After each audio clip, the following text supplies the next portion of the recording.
Muchas gracias, Hernán, por la presentación y por la invitación, evidentemente. A mí también me entusiasma de nuevo pues, compartir espacio para intercambiar ideas y demás. Y pues nada, creo que de alguna manera esta presentación sobre todo atiende a parte de lo que estuve leyendo, bueno, cuando me invitaron a estas jornadas, que tiene sobre todo mucho que ver con entender qué es aquello que estamos manipulando a la hora de trabajar con materialidades digitales.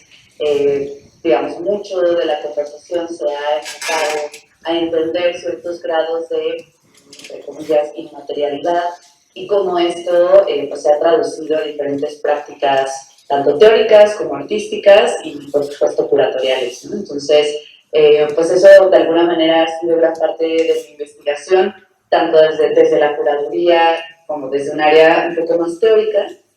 Precisamente lo que quiero compartirles el día de hoy va por ese camino. Entonces, bueno, un poco como apunta el nombre de esta conferencia, la intención es pues empezar a desmenuzar algunos de los conceptos detrás de lo que entendemos por una materialidad digital.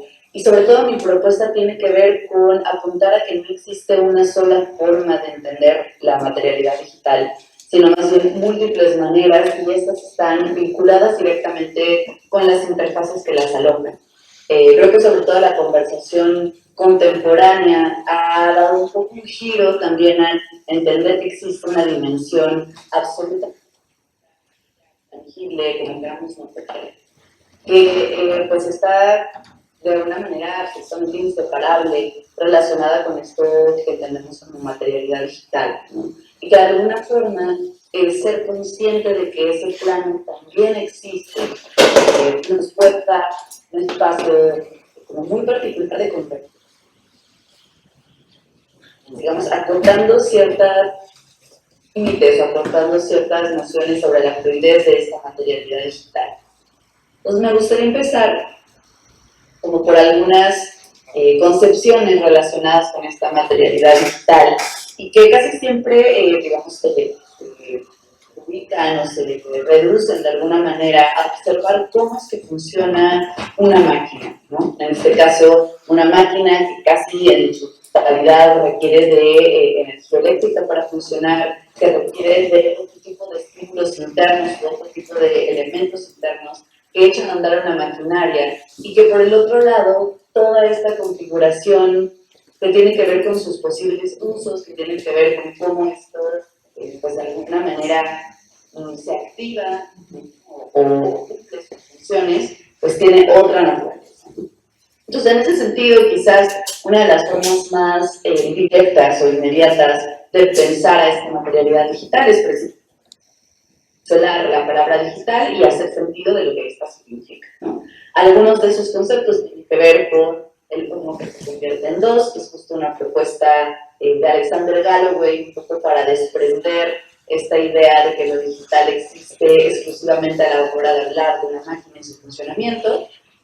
También se habla de estos elementos invisibles que existen también dentro de este escenario de manejo y producción, y por supuesto aquello que se relaciona con las unidades discretas y contables, ¿no? Eso me parece que es como un primer gran momento en el cual empezamos a apuntar cuáles son las diferencias entre trabajar con un espectro de lo digital y un espectro de otra naturaleza que casi siempre se limita a observarla desde el analógico, ¿no?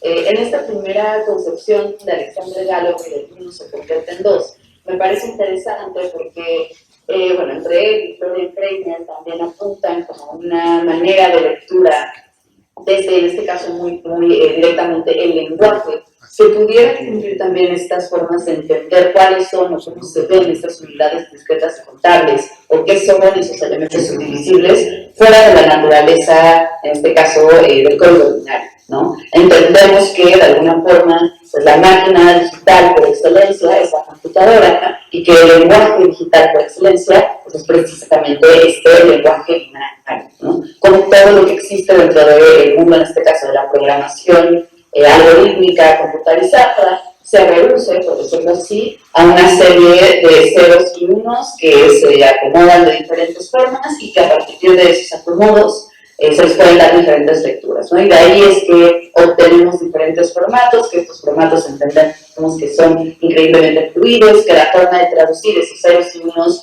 pues puede ser pues bastante diversa, ¿no? Podemos verla como una imagen estática, como una imagen en movimiento, como sonido, como texto, y al final digamos, del día, cualquiera de estas salidas potenciales que tiene el lenguaje digital, siempre llegaremos a que están hechas de exactamente lo mismo, en este caso, ceros y unos, ¿no?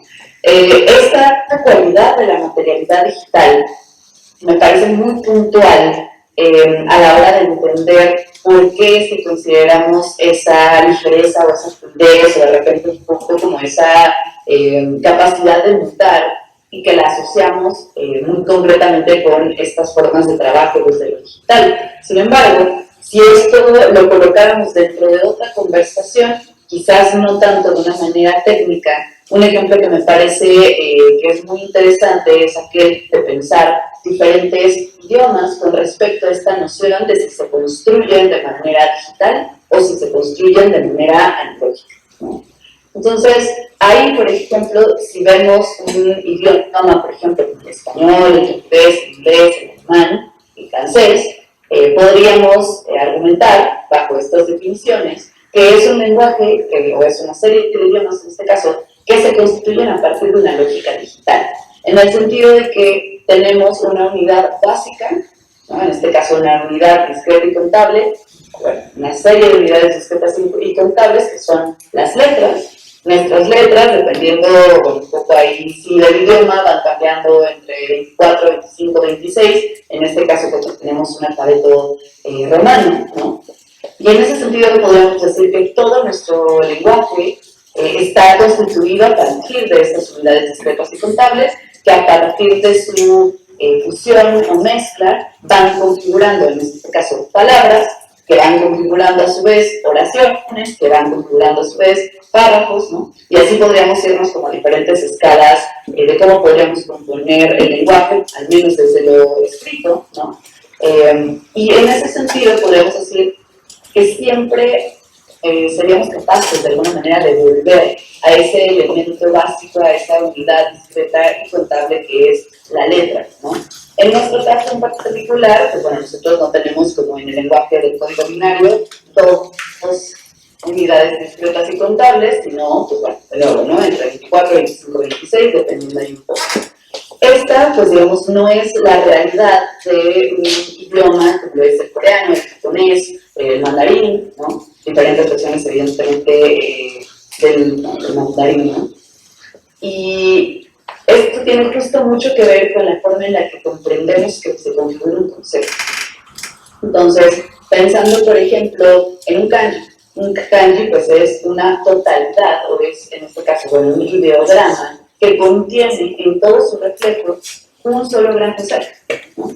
Entonces, hablando de ese solo gran concepto, no haría nada de sentido que quisiéramos, de alguna manera, extraer los elementos que configuran a este ideograma para volverlos a componer en otro ideograma similar. Es decir, no funciona de la misma manera en la que utilizaríamos las letras. Las letras, pues sí podemos remezclarlas de tal manera que nos dan otro tipo de palabras que pueden no ser cercanas entre sí, ¿no? Cuando pensamos en esta noción del ideograma, de nuevo, ¿no? muy particularmente de los idiomas orientales de Asia Oriental, no tienen esa constitución, ¿no? Y entonces podemos, digamos, en este caso, argumentar que entonces esos idiomas no tienen una lógica digital, sino más bien una lógica analógica, ¿no? Esta noción, digamos, cuando llegó a mi vida, me hizo reflexionar mucho sobre cómo entendemos también las nociones de lo digital fuera de ese espectro, en este caso computarizado, porque la realidad es que existen muchas maneras de leer cómo atraviesan estas, digamos, estas nociones digitales muchas otras áreas de la vida.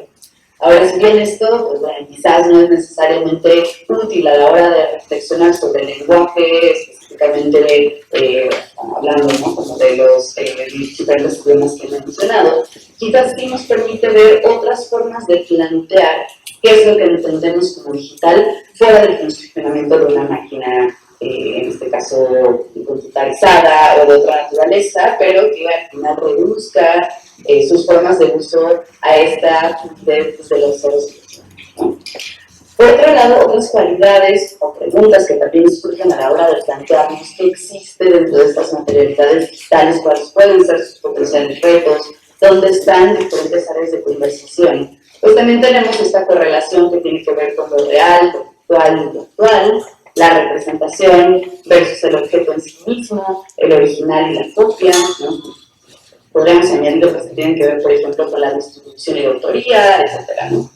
Quizás estas tres son como las primeras que empiezan como a decantar dentro de esta fluidez o estas formas de repensar esas materialidades que se reconstituyen una y otra vez a partir de un lenguaje que está hecho de los mismos elementos, pero que puede tener salidas bastante diversas.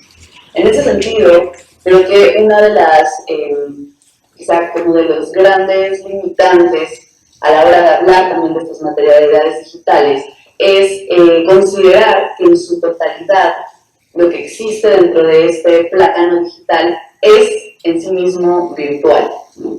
Cuando en realidad lo que sucede es que parte de esto es virtual y parte de esto existe en un plano de lo real complementario a lo virtual. Es decir, lo real y lo virtual no son excluyentes entre sí. Lo virtual es una forma de lo real, ¿no? Ahí sí podríamos decir que entre lo virtual y lo actual sí hay una distancia, y lo actual es algo que está, digamos, presente o que se hace aparecer de alguna manera de una forma en que podemos absorberlo a partir de todos los sitios, ¿no?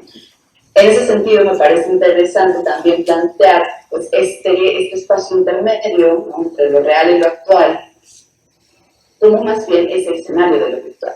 Ahí es donde entra justo esta conversación que tiene que ver con la representación y el objeto en sí mismo, ¿no? Aquí podríamos decir que hay muchos elementos que existen fuera del lenguaje digital que se sintetizan a partir del mismo y que entonces operan o existen en un plano de la representación. Un ejemplo muy sencillo podría ser tomar la fotografía de una taza que existe fuera del lenguaje de lo digital, fuera de las materialidades de lo digital, que se traduce a las materialidades digitales a la hora de ser, en este caso, capturada por una cámara digital, que convierte, digamos, como este objeto en una imagen. Es decir, en la representación del objeto y no el objeto en sí mismo. Pero por otro lado, cuando pensamos qué sucede, digamos, en el otro extremo es aquellos elementos que en su naturaleza existen desde el plano digital y que después se traen a otro plano o que se extraen desde ese plano de la materialidad digital para convertirlos en otra cosa. Ahí podríamos decir, por ejemplo, un modelo 3D que se esculpe digitalmente, que inicia desde ceros y unos, y ese es su plano, por decirlo de alguna manera, nativo. Ese ya es el objeto en sí mismo, ¿no? Si ese objeto existe dentro de la pantalla y que fue siempre manipulado dentro de estas materialidades de ceros y unos, decidimos extraerlo de su materialidad original, ¿no?, y convertirlo, por ejemplo, en una impresión 3D, esa impresión 3D, argumentablemente, salvo que haya una intención muy puntual al respecto, podríamos decir es, de hecho, la representación y el objeto es el plano de lo digital, ¿no? Esta creo que es una conversación que fue muy interesante, por ejemplo, ¿no?, como a lo largo del 2020-2021, particularmente dentro del plano de los museos y las instituciones culturales, en donde, claro, a la hora de cerrar los espacios físicos, las preguntas tenían que ver sobre todo con cómo vamos a mostrar nuestras colecciones que no son nativas digitales dentro de un espacio digital. Y entonces como que había ahí justo una tensión de decir, bueno, no se puede reemplazar la experiencia, esta no es la obra en sí misma, no podemos tampoco de alguna manera terminar de entender la obra en su totalidad a partir de fotografías o videos, ¿no?, o incluso escaneos 3D, qué sé yo, pues porque esa no es la obra per se, ¿no? Pero lo mismo aplicaría a piezas que existen naturalmente o nativamente dentro del plano digital, a las que históricamente siempre se les quiso extraer de la pantalla. de mi lado como curadora, esa conversación con respecto a, sí, pero ¿cómo lo sacamos del internet o cómo lo sacamos de la pantalla? Era una conversación bastante común, ¿no? Porque pareciera que tiene que haber una excusa material fuera de la pantalla para que esta pieza pueda tener cabida dentro de un plano expositivo o de conversación de experiencia. Cuando la realidad es que a la hora de hacer eso, estamos igualmente extrayendo un objeto digital para convertirlo en una representación del mismo y que no nos permitiría abarcarnos en esta vida. Entonces, creo que ahí sí es bien interesante considerar cuál es esa dimensión, sobre todo que las prácticas artísticas tienen mucho que ver con una intención discursiva, ¿no? Pero que al mismo tiempo nos permite hacernos conscientes de entonces cómo operan esos intercambios de materialidad, si son pertinentes o no. Y nos hace también, creo, preguntarnos sobre las interfaces y cuál es su rol dentro de toda esta conversación. Y por último, pues bueno, evidentemente la idea del original y la copia, que de nuevo operan de una manera muy distinta dentro del plano de la producción nativa digital, que en este caso, pues bueno, ¿no? Podemos decir que prácticamente cualquier espacio de la materialidad digital es imposible tener un original primero, ¿no? O un gran original del cual se desprenden el resto, porque la realidad es que la mayoría del software con el que trabajamos, si no es que todos, ¿no? Funcionan a partir de guardar copias de seguridad, ¿no? Copias de seguridad cada cierto tiempo, ¿no? Cada cierta cantidad de minutos, y que eso a la vez se va alojando dentro de una memoria, ¿no? Que los va, pues de alguna manera, reconfigurando con cada mutación, ¿no? Pero la realidad es que sería muy complicado pensar o plantearnos la idea del original como tradicionalmente lo haríamos con otras materialidades. Esto, pues bueno, un poco nos lleva a cuáles son esas posibles consideraciones, ¿no? De las materialidades digitales y pues un poco a mi gusto tienen que ver con tres categorías, ¿no? Por un lado, y un poco vinculado a esto que hablábamos como sobre la copia, las copias de seguridad, la imposibilidad de tener un original, tiene que ver con una cualidad muy concreta de la materialidad digital y de otras, pues no es exclusiva de lo digital, pero aquí creo que es algo bastante predominante, y es que la materialidad digital o un archivo digital o cualquier formato digital es capaz de ser clonado de manera ilimitada sin desgaste ni modificaciones. Obviamente teniendo la intención de hacer tal cosa, ¿no? Aquí esto me parece muy particular porque lo habíamos visto en otro tipo de formas, en este caso materiales, ¿no? Quizás vinculadas a otro tipo de distribución en donde empieza esta conversación sobre el original y la copia de una manera bastante más contundente, pues digamos como a finales del siglo XIX, principios del siglo XX, con estos dispositivos tecnológicos como son el cinematógrafo, la cámara fotográfica, ¿no? Que nos permiten, digamos, por decirlo de alguna manera, revelar, en el caso de la fotografía, múltiples veces la misma imagen, ¿no? Ahí quizás se abre una conversación con respecto a los valores de esas nuevas copias, por decirlo así. Sin embargo, en cada una de esas nuevas copias hay un cambio, ¿no? Hay un desgaste que va sucediendo a través de la manipulación del material. Ese desgaste es algo que puede, si tenemos la intención de, no existir en el plano de lo digital, porque al final del día es una concatenación de ceros y unos. Y si podemos reformular esa concatenación de ceros y unos en el mismo orden y abrirla en el mismo espacio, ¿no? Digas, en el software que tenga que ser leído, pues argumentablemente podríamos clonar estos elementos sin necesidad de considerar un desgaste o una modificación, ¿no? Esto sucede también en una conversación quizás más amplificada a la hora de generar o de compartir contenidos en Internet, en donde quizás ahí lo que podría ser argumentable es que quizás el archivo en sí mismo no es el que se clona, pero el hecho de que podamos tener acceso simultáneo, eh, digamos como al mismo tipo de elementos, es una especie en sí misma de clonación, ¿no? Esta cualidad, de nuevo, no es exclusiva de lo digital, pero creo que aquí se hace muy evidente, sobre todo por las conversaciones que detona a la hora de platicar con respecto de la distribución, la original y la copia.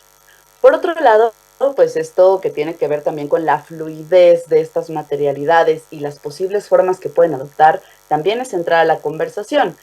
hablamos de que si bien, ¿no?, otro tipo de materialidades pueden ser bastante fluidas, no lo suficiente como para poder tener la cantidad o la diversidad de posibilidades y de complejidad de distribución y de intercambio como aquellas que hemos visto en las últimas décadas con la materialidad digital, que podríamos argumentar se ven desde la creación de bases de datos, navegadores e interfaces, hasta otro tipo de formatos concretos como el texto, la imagen estática, la imagen en movimiento, el audio, objetos en 3D, o un plano más profundo, por decirlo así, que tiene que ver, por ejemplo, con sistemas generativos, inteligencia artificial, redes de aprendizaje, cadenas de bloques, que en este caso también toman en cuenta otras áreas o una multiplicidad también de colaboración, digamos, distribuida de manera que aporta esos cambios o a esas mutaciones sin tener que ser alterada desde el mismo espacio, con el mismo objeto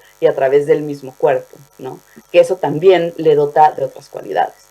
Y finalmente, pues digamos, esta dimensión de la metaherramienta, que me parece también súper interesante porque creo que por un lado ha sido algo muy interesante como de leer dentro de la producción artística, pero también ha sido una limitante, ¿no? En este caso, esta metaherramienta, de nuevo, pues casi que por excelencia es la computadora, pero lo que sucede es que la computadora es un elemento de por sí fluido, ¿no? Es decir, es un elemento tecnológico que tiene diferentes formas de uso, en este caso simultáneamente es un objeto de entretenimiento, un espacio donde se colocan afectos, un espacio informativo, un espacio de trabajo, de educación, entre otras muchas cosas, ¿no? ¿Qué pasa cuando este mismo objeto o este mismo elemento lo consideramos o lo aproximamos de alguna manera pues a una multiplicidad de usos en donde distinto, por ejemplo, al ejercicio de la arquitectura, ¿no?, nos permite desprendernos, o parecía que nos permite desprendernos, de que el objeto es el que contiene un solo uso. Y esto puede ser también una limitante, ¿no? Porque lo que sucede es que, dado que todo puede pasar ahí dentro, ¿no?, o todo tipo de transacciones pueden ser concretadas ahí dentro, pues de alguna manera eso también hace mucho más retador el poder identificar las intenciones de ciertos contenidos que vemos a través de estos dispositivos, por ejemplo, en el plano de lo artístico, ¿no? Poder identificar qué de lo que está sucediendo allá adentro tiene las intenciones de ser una obra de arte, por ejemplo, ¿no? Puede ser un poco menos directo o inmediato a que si lo tuviéramos en un espacio arquitectónico de las cualidades de un museo, en donde el uso del espacio o el uso del suelo ya empieza a colocar, pues digamos, un discurso específico sobre lo que lo habita.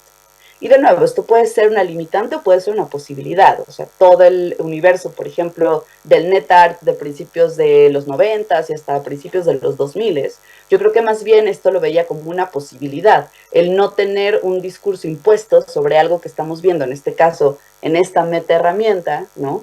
Y que si nos lo encontramos tenemos pues la capacidad o la decisión pues de validarlo o valorarlo como nosotras queramos verlo, ¿no? Lo cual puede ser muy potente para una obra. Sin embargo, de nuevo, ¿no?, también estas cualidades de la fluidez que no tienen los espacios arquitectónicos a los que estamos acostumbrados a habitar, tiene otro tipo de efectos sobre las lecturas posibles de lo que sucede dentro de estos dispositivos. Y un poco para cerrar esas ideas, una de las razones por las cuales a mí me interesa empezar a hacer este ejercicio de observar estas materialidades digitales como un total, ¿no?, como un espacio que considera un gran todo, ¿no?, tiene mucho que ver, bueno, tiene mucho que ver con esto, pero esto que estamos viendo acá, de alguna manera, pues son consecuencias también de un escenario sociopolítico y económico bastante complejos y que, pues, sin duda, con el uso de muchas de estas herramientas, se ha vuelto quizás un tanto más opaco, ¿no? En ese sentido, creo que el lugar en el que es común que reflexionemos sobre estas materialidades digitales, pues tiene que ver como con el extremo superior de esta diapositiva, ¿no? Regularmente hablamos de que estas son materialidades blandas, ¿no? Hablamos de esas cualidades, pues digamos, como muy flexibles del software, ¿no? O sea, también un poco como haciendo esta alusión a que el software, pues es el cerebro y el hardware es el cuerpo, ¿no? Y en ese sentido, pues que ese software tiene la capacidad de convertirse en lo que sea, un poco lo que ya habíamos platicado pues en las diapositivas anteriores, ¿no? Sin embargo, esta solo es un área en la que se colocan esas materialidades digitales, ¿no? Si bien, por supuesto, existe esta cualidad de lo que opera dentro, o lo que está, digamos, afianzado como a ese espacio de manipulación flexible, de mutación, de clonación, de viralización, de accesos simultáneos, ¿no? Entre muchas otras cosas, esos contenidos casi siempre los relacionamos a una forma de poder blando, ¿no? Esta propuesta de Joseph Nye de los 90, en donde pues consideramos que dada esa fluidez, esa capacidad de distribución, capacidad de mutación, de propagación evidentemente ideológica y demás, pues hablamos de un poder que se asocia regularmente a la propaganda, al capital social cultural, a los estereotipos asociados a la imagen, ¿no? Y contenemos de alguna manera pues esa conversación dentro de esos espacios, que si es de por sí ya bastante, bueno, compleja, lo hemos visto de nuevo, ¿no? Como en los últimos años con una fiereza, la verdad es que bastante violenta. También existe otra dimensión que creo en este momento tendría que ser indesprendible de esa conversación y que tiene que ver con la cara de las materialidades duras, ¿no? En este caso, con ese hardware, con esa interfaz sólida de la que todavía no podemos desprendernos, ¿no? Porque en este plano de las materialidades blandas y del poder blando, pareciera que siempre estamos argumentando encima, digamos, como del desprendimiento del objeto en sí mismo, que en este caso sería pues esa carcasa, ¿no? O ese dispositivo físico que de hecho cargamos y que tiene un peso y que tiene una forma y una textura y demás, ¿no? Y esto a veces me parece que resulta peligroso, pues, ¿no? Resulta peligroso sobre todo en el escenario de crisis ecológica en el que nos encontramos, dado que estas materialidades duras, pues bueno, al final son los dispositivos e interfaces físicas que manipulamos con nuestro cuerpo y que al final son resultado del extractivismo, de trabajos forzados, evidentemente de contaminación, que evidentemente también muchísimas compañías hacen uso de pues, estos sistemas de obsolescencia programada para que tengamos que seguir adquiriendo dispositivos o prótesis de estos dispositivos para que puedan seguir operando, ¿no? Para que podamos seguir conectados. Y que sobre todo desde Latinoamérica, bueno, en mi caso particularmente desde México, esta cuestión del extractivismo y los trabajos forzados, pues es algo que azota muy literalmente pues las minas del país, ¿no? Evidentemente no es el único, pero que de nuevo, ¿no? Como que en esta conversación de las materialidades blandas y como de la fluidez a lo digital, pareciera que no tienen cabida. Y a mí me parece que es muy importante regresarlas a la conversación, ¿no? Porque al mismo tiempo, así como esas materialidades blandas operan de la mano del poder blando, pues estas materialidades duras operan de la mano del poder duro, ¿no? Del poder de alguna manera tradicional, opresivo, directo y violento, ¿no? Este que hace uso de la acción policíaco militar, coerción económica, del acceso selectivo al sistema de salud, ¿no?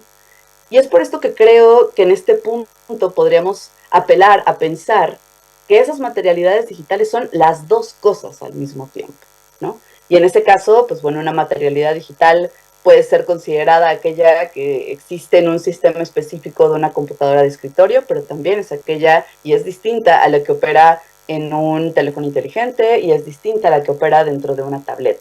Y no solamente por el tipo de, digamos, contenidos que pueda tener y las formas en las que interactuamos con estos, sino también las implicaciones que tiene para con el cuerpo que lo está recibiendo o que está absorbiendo lo que está sucediendo ahí, que por supuesto estas relaciones de textura y de escala tienen una cabida, pero también que tienen que ver con un espacio de accesibilidad o de no accesibilidad, ¿no? Dependiendo de cada uno de estos dispositivos, y finalmente que cada uno de estos objetos siguen siendo objetos que tienen cualidades, en este caso, ¿no? Dirigidas o puntualmente observadas desde pues estas acciones del poder duro, ¿no? Aquí, pues bueno, solo como cierre, pongo muy ahí en intermedio como esta noción del wetware, ¿no? Que quizás todavía está muy planteada desde la ciencia ficción, pero que justamente tiene que ver con estas interfaces duras, ¿no? Que se insertan más bien en el cuerpo y que el cuerpo entonces se convierte en una especie de extensión de esa interfaz y que carga a pues estas materialidades blandas o este software, ¿no? Sin duda esto, si bien no lo vemos como tan amplificado en la conversación, pues es algo que ya podríamos decir existe en múltiples formas, quizás unas más, entre comillas, inteligentes que otras, ¿no? Pero que pues esa, no sé, como cyborgización de los cuerpos, pues es también algo que está muy puntualmente colocado en la conversación, sobre todo desde la medicina, desde hace algunos ayeres, ¿no? Y que creo que también es un lugar en el que tendríamos que empezar a observar qué pasa ahí, porque no es que nos estemos desprendiendo de las interfaces, sino que más bien nos convertimos en una extensión, ¿no? Nuestros cuerpos se convierten en una extensión de esas interfaces. ¿Qué tanto podemos empezar a conversar sobre si esto puede ser un poco menos incisivo con respecto a, por ejemplo, la obsolescencia programada o al revés, qué tanto que esto pueda vulnerar muy directamente a nuestros cuerpos como interfaz? Pues bueno, creo que esa conversación está ahí un poco pues pendiente, ¿no? Pero bueno, un poco esta es mi propuesta para el día de hoy y justo sí quería dejar un par de minutos si es que hay como comentarios, dudas, lo que sea, yo encantada también de seguir acá en estos minutitos compartiendo. Muchas gracias.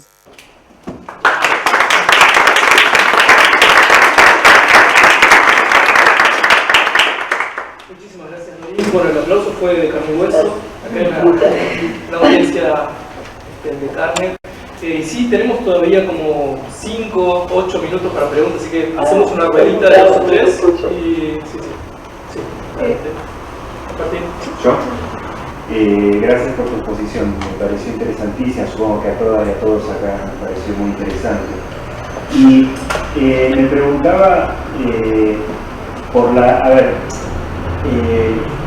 se parte de un supuesto con el que creo que todos compartimos, que es que lo digital tiene su propia materialidad, ¿no? El otro día conversábamos sobre el texto de Stigler, ¿no?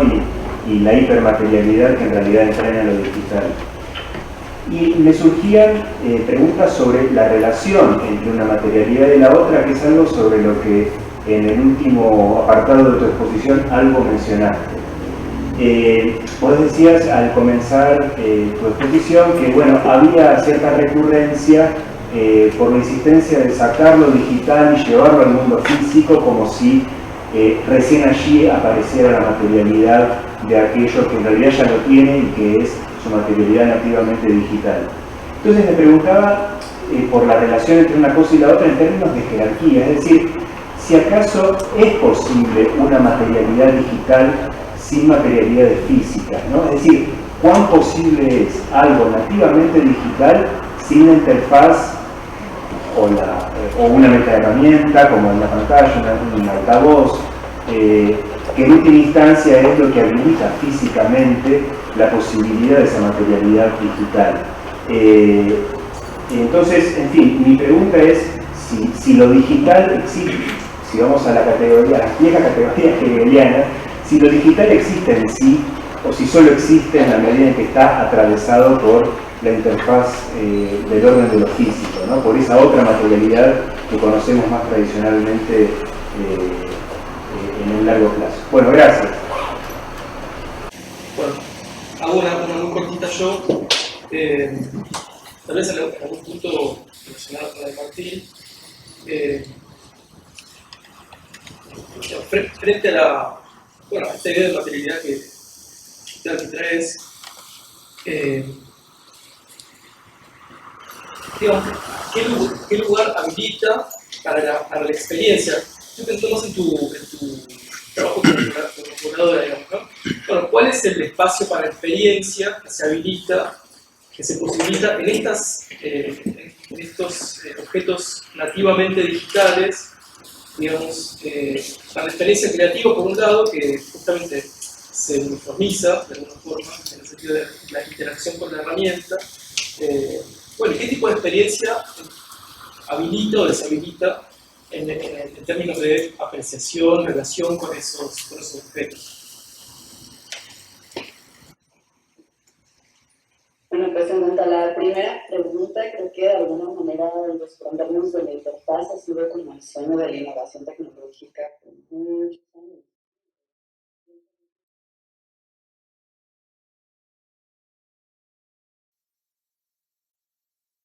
como una metáfora de la innovación tecnológica, ¿no? Pensar que todo inicia en un sólido, en esos sólidos analógicos que de alguna manera pues se multiplican porque hacen como estos ejercicios de acción-reacción y que cada uno contiene una sola gran acción, ¿no? Un par de acciones cuando mucho.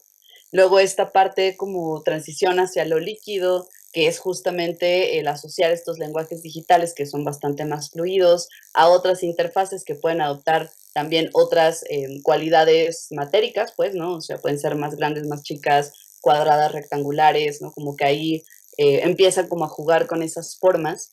Y ahora, pues, un poco la conversación con respecto a esas interfaces gaseosas, ¿no? O creo que, pues, de alguna manera estamos como situados en ese lugar. Eh, Me imagino que un poco esta idea del wetware tiene que ver con eso, ¿no? Como ese elemento que más bien crece en un cuerpo vivo y que creo que justo tiene relación, por ejemplo, con estos experimentos que se han hecho de guardar datos en el ADN, por ejemplo, ¿no? Entonces la interfaz se convierte en un cuerpo, en este caso el ADN inserto en otro cuerpo vivo, ¿no? Creo que ahí sí ha habido algunas exploraciones artísticas que tienen que ver con eso. Pienso un poco lo que hace Solimán López, por ejemplo, ¿no? Que justo hace como esas eh, impresiones de datos sobre objetos o sobre elementos vivos que podríamos decir que empiezan a desprenderse de la interfaz, aunque en realidad lo que hacen es que toman otra forma de interfaz, ¿no? Esa interfaz pues igualmente es múltiple porque lleva a cabo muchas otras funciones, pero está guardada, por decirlo así, pues en un cuerpo que podríamos o no considerarle como interfaz, ¿no? Creo que por ahí podría haber una exploración también interesante. De repente creo que suena un poco como aún ciencia ficción, ¿no? Como tal cual liberarnos como de ese uso de interfaces. Creo que, pues sí, o sea, a lo mejor ese camino yo lo veo muy vinculado, pues sí, precisamente como con el bioarte y como con otras formas de contemplar espacios para guardar información en este caso, que eso es lo que hacen al menos al día de hoy esas interfaces, no, o sea, esas interfaces cuerpo, interfaces ADN. Creo que al menos por lo que yo conozco, no ha habido otra función, ¿no? O sea, como más allá de alojarlo, que puede ser ya pues un discurso bastante potente dependiendo pues las intenciones, ¿no? No estoy tan segura que hoy podamos ver otro tipo de ejemplos que de hecho puedan accionar esos contenidos, ¿no? Sino que más bien puedan pues alojarlos, que tal vez por ahí ya hay un camino, ¿no? Y creo que de alguna manera eso también se relaciona con tu pregunta, Hernán, porque de alguna forma, no sé, como que la vez pasada pensaba como, bueno, ¿qué otra materialidad tiene como esa cualidad de no ser original o exclusiva, que puede replicarse, clonarse, etc, etc? Y bueno, evidentemente todo lo que tiene que ver con el concepto, ¿no? O sea, todas las prácticas de arte conceptual ya eran eso. Ya eran la idea, pues, ¿no? O sea, ya no era el objeto, era un poco, pues, esa conversación que tenía Lucy Lippard en los 60, 70 con la desobjetualización de la obra de arte. Y que entonces creo que pasa la misma intuición. Primero se salta el cuerpo y entonces es el performance, ¿no? Y entonces el cuerpo es el que acciona o el que aloja estas instrucciones, que bien podríamos decir es un ejercicio algorítmico, porque al final es una serie de instrucciones que se llevan a cabo en lugares concretos, ¿no? Y que el cuerpo es el que las encarna, pero no es que el artista sea, digamos, es decir, es la obra cuando activa la obra, ¿no? Pero su cuerpo, al no activar esa obra, es su cuerpo y nada más, por decirlo así. Un poco lo que está pasando ahora como con alojar estos datos en el ADN de ciertos seres vivos, ¿no? Y creo que estamos ahí y tal vez, o sea, el siguiente paso, digamos, en esa historia del arte que ya vimos suceder, fue justamente extraerlo al formato de la idea, ¿no? Como esa serie de instrucciones que te hacen pensar, reactivar, contemplar eh, lo que sea que se está proponiendo dentro de la obra, ¿no? Y pienso que de alguna manera ha sido como el espacio más, no sé cómo decirlo, como particular, digamos, para plantear al arte, ¿no? Pero creo que ya lo hemos hecho antes, ¿no? O sea, justamente pienso, no sé, en obras como las de Sol Levitt, ¿no? En donde, pues si bien él tenía una práctica como pintor, al final decide que también su obra es dejar instrucciones para que alguien más haga estos murales en otro lado. Y entonces, de alguna manera, no es solo el concepto, sino la instrucción que está alojada de alguna forma en otros planos, en este caso en el papel, ¿no? Pienso en la práctica también de Tino Sehgal, ¿no? Que también es performer, pero que él no activa su performance, que él escribe las instrucciones del performance. Para mí él es pues un gran artista algorítmico, pues, ¿no? O sea, es un poco lo mismo, como escribir estas instrucciones que alguien más ejecuta, que en el caso de las prácticas digitales regularmente lo ejecuta un dispositivo digital, pero en el caso de Tino Sehgal lo ejecutan otros cuerpos, con los que entra en conversación también, ¿no? Yo creo que quizás estamos más bien en ese punto en el cual las formas de activar o de accionar esa posible experiencia, creo que cada vez más tienen que ser, digamos, como abiertas a cualquier dispositivo, por decirlo así, ¿no? Pienso mucho como en estas prácticas de situar casi como estos hotspots que se puedan acceder o que se puedan activar a partir de los dispositivos de quien sea que esté cerca, ¿no?